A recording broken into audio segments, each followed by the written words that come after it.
Hello and welcome once again to Mystery Peer Books. Louis and I thought that today, rather than concentrating on a lot of different authors or a number of different titles, what we would do is just take two authors who were terribly influential across the board, from a literary as well as from a social point of view.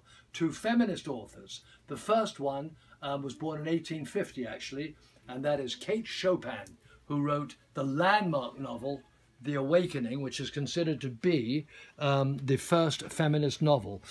Kate Chopin was born Catherine O'Flaherty in St. Louis in 1850, died in 1904 also in St. Louis.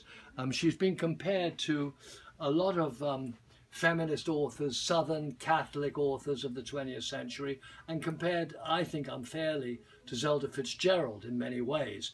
She was certainly a lot saner and more sober than Zelda Fitzgerald, and a lot more influence. A very, very important book this is, a very rare book in the first edition, and extremely collectible. The next author we have who is huge is Ayn Rand. And Ayn Rand, as I'm sure most of you know, was the founder of the philosophy of objectivism. I actually knew her. We were neighbors and not friends, but certainly more acquaintances in New York.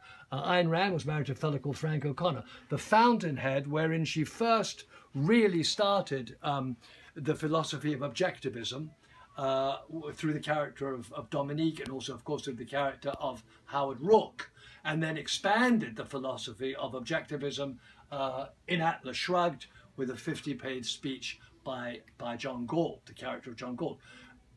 Atlas Shrugged was considered in a Library of Congress poll the second most widely read book on United States college campuses, beaten only by the Bible. Ayn Rand had a huge influence. She was born Alice Rosenberg in Russia, in St. Petersburg, Russia, and then died in New York in 1982. And both of these books are very, very scarce. They're very rare in the first edition, particularly this one, but a signed fountainhead is a rarity and a treasure to have. Please come in, look at the books. If you like them, buy them. If not, look around. We'll be pleased to have you. All the best, as always, from Louis and I. Thank you very much.